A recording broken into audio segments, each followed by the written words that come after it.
I think it's a really nice opportunity to be able to learn some of those difficult lessons and have some of those really challenging conversations offline when you're not directly with patients or Sure. when the consequences aren't so potentially devastating.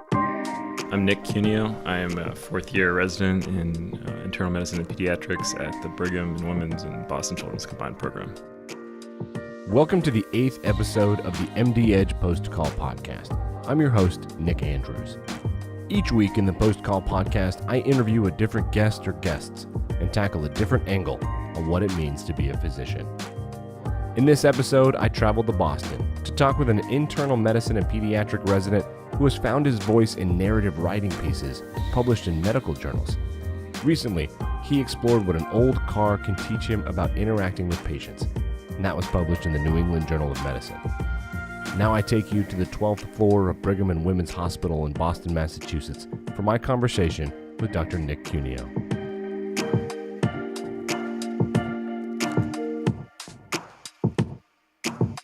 You are a really great person for me to talk to because the Post Call Podcast is all about the conversations that happen about medicine when you're post-call, your happy hour. It's a happy hour for doctors, and you are literally post-call, sort of. So it's you are a prime subject. So how did it, I guess we'll just start off there. How did it go this weekend? It was good. I was actually working 2 shifts in the Boston Medical Center emergency department, in their peds emergency department. So It's actually quite a busy weekend. You sort of never know what you're going to see in terms of volume for peds, but we had a full house yesterday, especially. I hear that in some fellowship and residency programs that there are some people who have quote unquote a black cloud around them, where they are the person where if they're on, that's the it's going to be a crazy night. Do you have any reputation like that? Yeah. That's you? I do. You're like, oh no, I don't want to be on with Nick tonight. That's going to be a rough one. Yeah, I think more on the medicine side than the pediatric side for some reason, but actually kind of both, typically. Well, I guess somebody's got to be that guy, right? It's good training is what they say. So the reason I want to talk to you is because I read your piece about empathy, and then you sent me a bunch of other stuff that you've done, and I started to realize that the theme with you is you're expressive and you write a lot, and some of the things that you've done have been in, I'll call mainstream media. And I wanted to know, is that something that you had planned on doing when you were in medical school, or is it something that sort of developed? It's something that more sort of developed. I come from a family of writers. My dad was the managing editor of his college daily paper. My sister's a writer. She got her MFA and she does fiction. And my mom is a professor, but she does fiction on the side. So it's sort of always been something I've been surrounded by. And so you're the outlier then. A scientist a little bit. Yeah, actually, there's no physicians in my family, so it was kind of out of the blue. But I've always been into writing. Did a lot in college, and then got to medical school and was kind of overwhelmed with just trying to keep up, and didn't do it as much. But had some ideas, and I had some friends who were doing it, so I kind of followed their work and their trajectories, and then once I had a little bit of space in residency, that's sort of when I started thinking more seriously about it. Yeah, so some of the things you wrote, I just finished reading one a couple days ago called Collateral Damage, and it seemed to me a bit like a well thought out, published, edited diary entry where you were sort of blowing off some steam about circumstances that you deal with on a daily basis, but also there were angles in there that did have some relevance to people, or I suppose could have some relevance to clinicians or parents perhaps if they were to stumble upon it. About what it's like to do what you're doing, and I that piece kind of struck me where it makes sense in JAMA, but it also makes sense perhaps on a blog post or some sort of social media. So I particularly wanted to ask you about that one. Yeah, that was a tough piece. It was a tough case, and I had a lot of conflicted sort of emotions coming off of that period with taking care of that patient in particular. And so I was sort of just trying to figure them out through writing, which is what I often try to do. And it was sort of like a narrative piece is what we call it. Narrative medicine is the term. Sure. But I showed it to a few people. I wasn't really even necessarily planning on publishing it. And then was encouraged to submit it, and to my surprise, it got picked up pretty quickly. And then there was a lot of reactions to that, I think, in part due to people sort of having different ideas of what I was trying to do there. But really, it was just me sort of thinking about my thoughts and trying to make sense of them. Sure. So why don't you explain to listeners what exactly made this different from something they might stumble across in JAMA Internal Medicine or any other peer-reviewed publication? Yeah, I mean, with narrative pieces, it's not got a specific goal per se. It's more just trying to tell a story. And the story in this case was about a kid who I was taking care of on my pediatrics rotation, who had come in with quite a devastating presentation of child abuse, essentially non-accidental trauma, after being home for just a few months. And the child also had a history of exposure, neonatal abstinence syndrome, which is the term for infants who are born dependent on substances at birth. And so I sort of was trying to figure out how this kid had gotten from being discharged from the first hospitalization to back in our care, with all of these sort of horrible sequelae of child abuse. And yeah, because to me it seemed like the writing felt deep and real in a very practical sense. Like it was almost a way for you to kind of cope, but also document what was going on and get some. There's emotion and there's a little bit of science. And I argue, just as a layman, I suppose, that there is a space for that kind of writing in high-level medical literature, if for no other reason to kind of throw in some sort of narrative, anecdotal piece for, if nothing else, a mental exercise of 2 columns and 500 words. But would you like to read things like that more often? Yeah, I mean, I enjoy narrative pieces. I think it's a way for us as doctors to be able to kind of connect with one another and share our emotions, which we're not very good at, and find connection in those stories, and learn from other people's mistakes and growth. I think it's a really nice opportunity to be able to learn some of those difficult lessons and have some of those really challenging conversations offline, when you're not directly with patients, or Sure. when the consequences aren't so potentially devastating. Yeah, so like it's almost like presenting a patient as like the narrative, humanistic side of the case, and not just the scientific portion of a case review, and combining those things. I would probably assume that separating them clearly and labeling it, this is not a case review, would probably be good. But also, I think that there's a lot to be taken out of that, and I'm hopeful that you'll keep doing those things, if for no other reason than for me as a journalist to read them, because it's easier for me. I reached out to you after a New England Journal of Medicine piece about cars that you wrote, not necessarily about little cars. lighter. Little lighter, not quite as deep and dark as the collateral damage piece. But let's talk about your 97 Camry, I believe. Yep. And what did you learn from that? Yeah, no, that was sort of a funny progression that began really, almost before medical school, with inheriting this car from my mom, which she had purchased used. It was a little bit of a weird, when she brought it home, we kind of like, what were you Why'd doing? you do this? Wow, why'd you get this? It was a black Camry, but it had like a big spoiler, and it was sort of unnecessarily sporty, and we kind of always made a little bit of fun of my mom for choosing it, and then of course I got the chance to inherit it when she decided she needed a different car.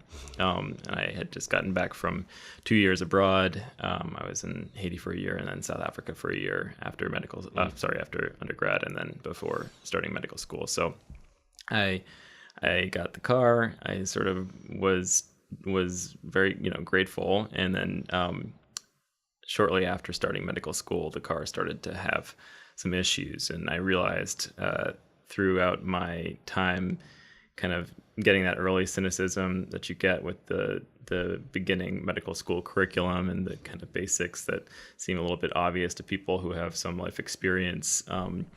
And then, going from that to taking care of real patients and understanding how, that is different and how you can kind of get a little jaded by seeing things over and over again, like, patients who don't, follow the instructions and, not really understanding why they're not doing that. And I found myself when I was dealing with this car that was breaking down, doing many of the same things and not really making the connection that these are sort of basic human behaviors and they're not to be judged. And it's just, a product of being busy and having limited resources and not having the cash on hand and not knowing what you're going to have to pay and all that. So I, had this crystallizing moment somewhere, in my second year of medical school where I realized, this is, I'm not any different from this, what I'm seeing with these patients. And that's where the idea came from. And then it kind of lay dormant for a period of time.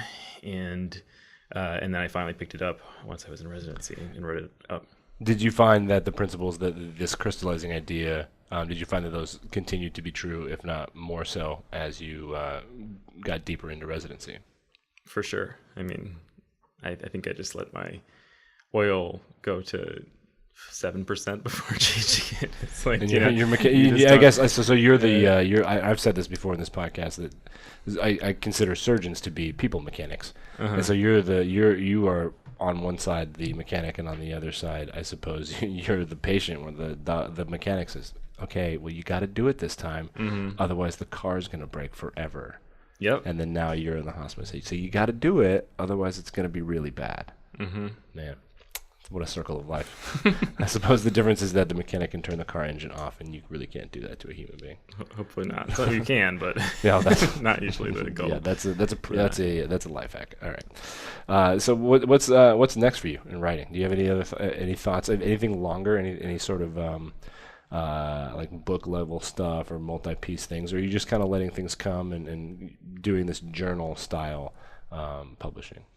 I've done some more editorial pieces. That's been mostly a reaction to a political climate that has we're gonna get into taken that. name We'll get into that. that I care about a lot. So that I'll continue to do as I feel motivated. The narrative stuff, I would love to do a longer piece. I don't really have the time right now. Sure. I have had some thoughts, but I'm sort of just doing things at the moment that come from sort of fleeting inspiration, I would say. Sure. So I'll have an idea that will come to me. If I'll think of it again, I'll sort of take it a little more seriously. I'll write it down. Usually, like in the middle of the night, when I'm trying to go to bed, I'll just pop up in my phone and write it as like a Gmail email to myself and then send it.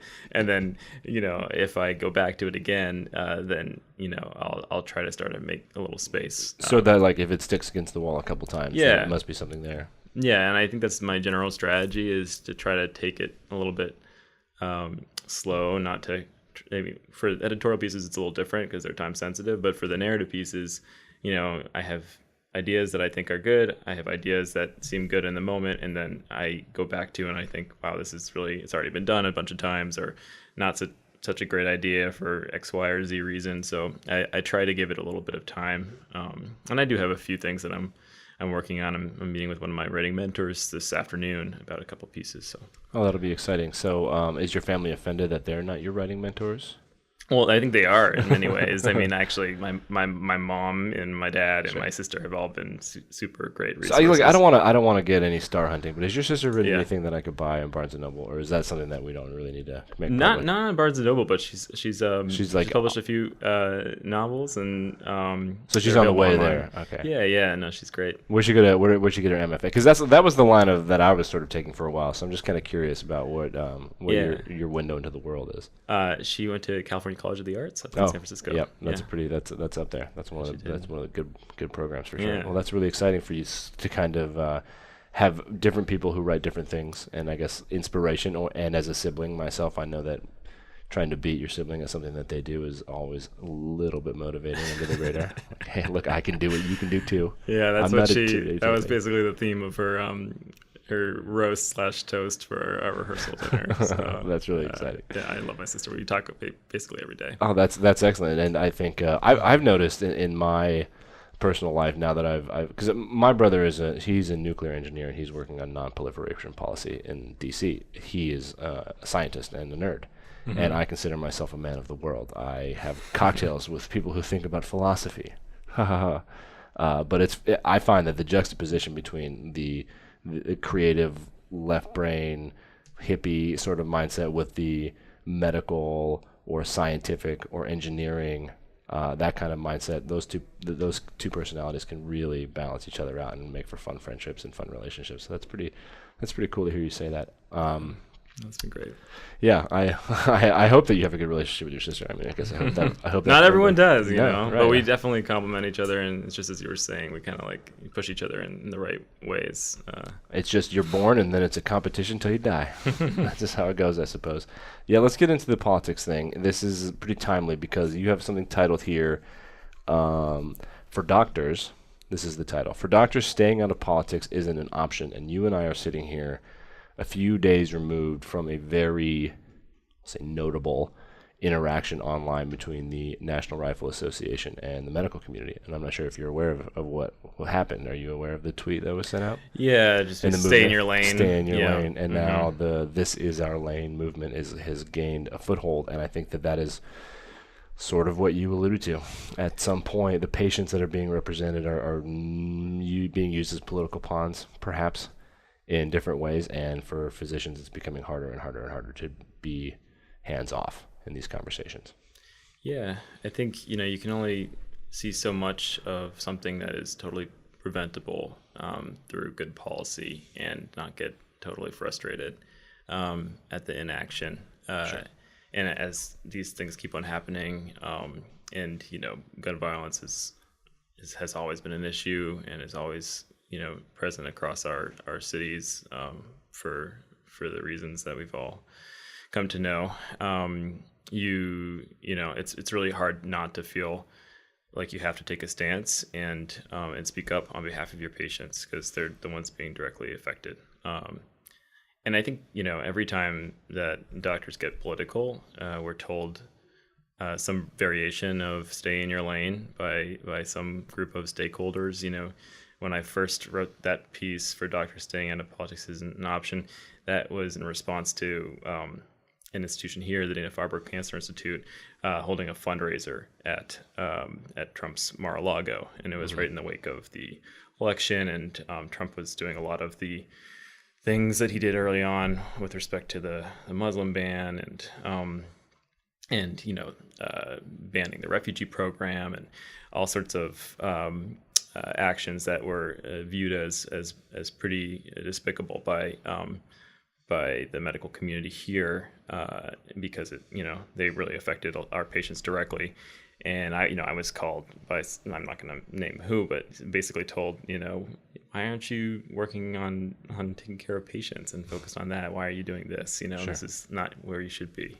So I think that's something that we'll hear over and over again. And we just need to push back because when we've not been political, we've let other people speak for us and make policy decisions that directly impact us. And it's been really to our detriment, and that's why we have our current health system the way it is. That's sort of where I was going to segue, is that I think that I've always compared physicians to, I suppose, first responders, because you are soldiers, people who are running into the storm or into the fire, running the wrong direction.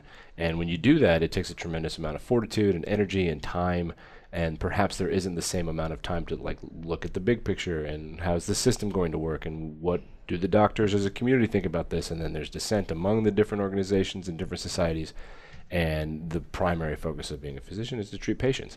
Once you get out of that, it seems like it would be extremely tiring to participate in those conversations. But I'm glad that you are making time, or at least using your hobby/skill to at least voice one aspect of an opinion. Yeah, and I think increasingly there was a piece published on sort of political engagement as a way to prevent burnout, and I think that speaks true to me. It's definitely easy to kind of curl up into the fetal position and say, I don't have any say, and this, stuff keeps on happening, and things aren't going my way. But that's not gonna really do much for you overall. And I think it's just it's an easy way to get more burnt out, is if you don't feel like you have any voice, no control, and you're not talking to people who give you energy in that realm. Yeah, I think that makes a lot of sense, where there's something that you need to have passion for. And I've noticed that, at least in my personal life, with the friends that I have that are in medicine, a couple of attendings at Jefferson will tell me that they are less miserable when they are more tired. Like, if their day is scheduled and after they get home they are doing things, and they're involved in societies, or they're writing, or they're doing their own research, that they are more empowered and have more energy than when they are just practicing and then going home and going to sleep. That said, they are more exhausted when they're less tired, which I found to be paradoxical, but also fascinating. And I've heard that from multiple practitioners for sure. Yeah, I think, it's also, you don't want to fall into the trap. There was a recent, article about how the recipe may be to like burn brighter, which, that also is problematic, in that you're telling people who already are, dealing with so much, that the answer is to just overexert themselves beyond what they're doing. And I think for folks who are primarily focused on clinical medicine, that can seem almost condescending, because they just have zero. What you need to do is do more. Yeah. But there has to be a balance, and everyone has to figure that out for themselves. But there needs to be support of flexibility to the point that people can find that balance that's right for them, and be able to do what's necessary to not get burnt out. Sure, and that makes sense. And going back to the political piece, the most frustrating conversations that I've had in my brief time writing and covering medicine and being in the conversation is when, regardless of specialty, if a circumstance has been cured or is treatable and is possibly preventable, that thing is not, those guidelines are not being followed by the general population. And that's sort of when I hear researchers and clinicians feel the most desperate and sad, is that we fixed this problem, but you won't take the drug, or you won't do the thing. I don't understand why. Or the system isn't letting me provide the care that I need. Right, or there's dissent and wrongful information. The one that I'm particularly the one that really got me motivated, I started my career in cancer writing and oncology, and I got really, really interested in it. And I'll never forget a conversation I had with a policymaker and a doctor in Minneapolis. He said, every time there's an HPV-related cancer, it's just heartbreaking, because we know that there's this vaccine and it can prevent huge portions of this thing. And he said the saddest part is that the only argument that a specific, I don't want to get too political, but that a specific political side will listen to is that it'll save a lot of money if these people don't get cancer. He said, I'll take that. I'll take whatever I can get to make this practice. But that was just really hard for me to hear. Yeah. And I thought, man, that's really, like, preventing cancer, saving $2 million on caring for one patient is the argument that works. That's really, I can see where people could get frustrated by things like that. Yeah. And I think there's a term, moral injury, that has become increasingly relevant as the system is continuing to kind of collapse in front of us. Yeah, it's weird, because I know that you and I'm sure, have similar conversations on a daily basis. We're like, oh, one day it's all going down. Or you go outside to the mainstream world, and everyone's like, wait, what? Yeah. Like, the healthcare system being bad is sort of like this joke. Like, healthcare is the number one issue in the election. Like, you should at least pick up a newspaper and read the science portion or the healthcare portion of your newspaper, because I'm telling you, the next 30 years are going to be pretty weird. It's about to get interesting, but here you are beginning your career, so best of luck to you. Best of luck to you, man. Yeah. Well, we'll see. Yeah. So let's talk about if you would if you'd like, want to talk about your personal life. You're married. I am. And what does your spouse do? He's an emergency medicine resident here. He's in the same year, so we couples matched. Oh, so you were okay. You couples matched. So yep. You were involved and then matched here. And now, what's the plan? Yeah, so he's finishing up his fourth year at the Brigham and Women's and Mass Gen combined program, and looking for jobs and fellowships right now, and sort of in the thick of that. We have another year beyond this one, because I'm doing the global health equity residency through Brigham. Interesting. Which is sort of Paul Farmer's kind of That's awesome. residency program where they sponsor your master's in public health through the public health school here, and also a lot of time abroad for various projects that people are doing throughout residency. And so that's been a great opportunity, but it has made us desynchronous again. So yeah, that I found I would like to one day, if given time, do some research into relationships for high, I guess, MDs, PhDs in medicine, because I found that there are only two paths. One path is that you dated someone who you were around, who is also either a nurse, tech, doctor, researcher that was in the building with you, and that's how you met, or B, you met online because of the time restraints and the geography restraints. But I think couples matching is something I did not know about until recently, and I am just fascinated by the idea of going through a path with someone. I think that's very inspiring, but also challenging to the point where it would be a good reality TV show, I'm sure. It might be a very anxiety-provoking one, but no, I think it does sort of force you to make decisions about your relationship and kind of come together in a way that is not typical at earlier stages in your relationship. It almost reminds me of like older arranged marriages in the 1800s and previous, where you say like, this is an economic agreement in some aspect now, because we are connected. Yeah. As like a thing, and the hospital views us as like two people, but also an entity, and that is just such a complicated thing to have to navigate in your 20s. Yep. Yeah, I had a difficult time picking a phone plan. Yep. You know what I mean? It's a growing experience, but how long have you been married? We were very lucky. It's been just over a year. Well, congratulations on your anniversary-ish. Thank you. Somewhere around there. And then you've given me the immediate plan, but what for you, 20, 30 years, what's success and happiness going to look like for you? I think that's still a bit in motion. I do want to do both medicine and pediatrics, and I'm interested in a career as a hospitalist, so taking care of both kids and adults in the hospital when they're on sort of general medical services. So that will be a part of it, and then the other part will be some combination of working for an organization that does work at the intersection of health and politics, preferably that's global in reach, and some degree of writing and teaching.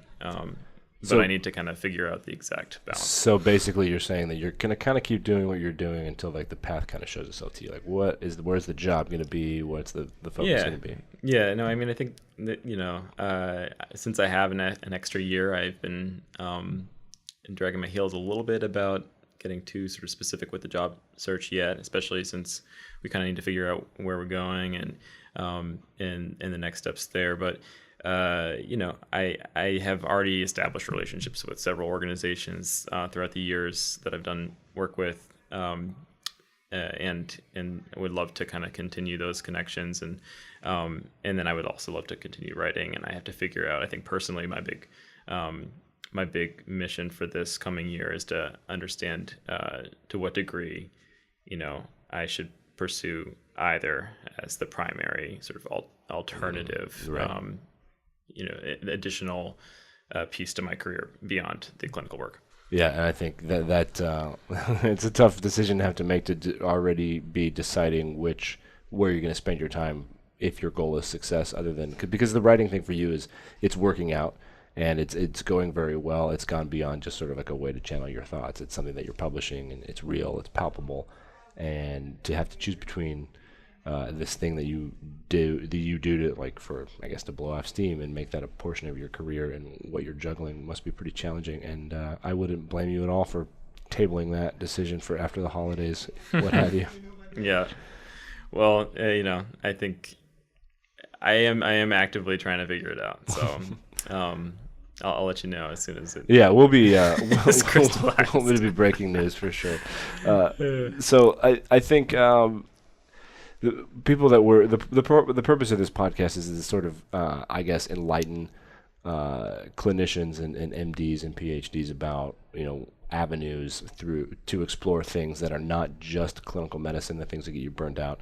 We've discussed the data entry aspect of medicine now and how that can kind of be soul crushing in a way. And but we're also looking for clinicians in the middle of the country who are not at big, sexy institutions like the one where we sit, right? This is the epicenter of medicine in the Western Hemisphere, most likely, people would argue. Well, having gone to med school at Hopkins, I would say that they listen, completely agree with Stephen Halstead's my boy. All right, I read the books and stuff for but sure. Yeah. Harvard certainly thinks it. Yeah, the Harvard thinks a lot of things about a lot of things. But between Baltimore and Boston, right, this is the strip of intellectual enlightenment in the Western Hemisphere, and we're in it. But if you were practicing in rural Michigan and you needed to pick me up, can you make an argument for something like that for why sitting down at a computer and just kind of like spewing your thoughts might make you feel better? Yeah, I mean, I think it's even more important because we have our voices overrepresented at institutions like this, and we also have more support than the folks who are sort of doing this work in low resource settings. I got the opportunity to spend a month out in Shiprock, which I don't know if you are familiar with it, given where you grew up. But yeah, for sure. It's right in the Four Corners region, Yeah, sort of yeah, the yeah. New Mexico side, and it's in the middle of this Navajo reservation. Absolutely. And seeing what the clinicians there are dealing with, and and their stories. I mean, I think it would be so important to get more of those stories heard, to be able to both attract people to that work, which I think stories can be very inspiring and can actually foment entire movements. I would say in some senses, Tracy Kidder did that when he wrote Mountains Beyond Mountains, and a lot of people were inspired to go into global health after reading that book. And I think also to attract sort of resources and political capital. The political capital thing. That's an issue that's very near and dear to my heart because I hail from that part of the world and I have lineage and heritage in Navajo Hopi reservations, but then I also went to college at Ole Miss in the state of Mississippi, and I often tell people that while volunteering anywhere in the world is extremely important, I would like Americans to know that your trip to Ghana or your trip to Haiti or your trip to Indonesia is probably greatly appreciated. There are things happening in the United States that are not much different. Yeah, I mean, oftentimes closer than you might expect. The Mississippi Delta and the Navajo Nation, I would argue, are as bad as it gets anywhere in the world. Yeah. That's a rough way to live your life. And I recently finished the book, How Doctors Think, which went deep into Navajo Nation in Tuba City, Arizona. And I've been to Tuba City, and it's rough. It's not a place where one would feel fortunate to be born into. And I think I'm glad you mentioned that, because if you're practicing in a place like that, it would be, please write some blog posts, please write some things down, and possibly get some attention to those areas. So I really appreciate that, for sure. Yeah. And I mean, and not just in reservations, but folks in Michigan, as you mentioned, who are working in the community, like those challenges are entirely different in many ways from the challenges that quaternary sort of referral centers are dealing with, and government sort of federally funded clinics are dealing with. Everyone's dealing with sort of their own unique setting, and I think everyone's voices really could contribute to the broader conversation. Yeah, definitely. I think your specialty is fascinating in that way, because I know that obviously trauma, specifically gunshots and gunshot wounds in a major metropolitan area, are probably pretty prevalent. I know on the Upper East Coast that the heroin epidemic is out of control, and that's something that you probably see quite a bit of, and all of the different confounding factors with that. But I'm also interested in things I didn't really know that much about, like temperature change impacts the way people treat each other, and the way the different kind of challenges that go along with that, which is a big deal in Boston, because it is annoyingly hot in the summer for how cold it is in the winter. Yeah. I haven't thought too much about that, but that is interesting. You definitely see effects when you're in the emergency department, I think, more than anywhere else, in terms of how the weather affects people's utilization of healthcare. And so you can look outside. So, Luke will tell me, oh, it's going to be a busy day, just because he'll make a calculation based on the day of the week, the weather outside, and also apparently if you're on call. Going on. Yeah. Or if the Patriots are playing or And that concludes this episode of the MD Edge Post Call podcast. You can find links to some of Dr. Cuneo's writing in the podcast notes. Post Call is published every Friday and can be found wherever you get your podcasts. I'd like to thank Dr. Cuneo for taking the time to join me. For all of us at MD Edge and for Dr. Cuneo, I'm Nick Andrews, and thank you for listening to the MD Edge Post Call podcast.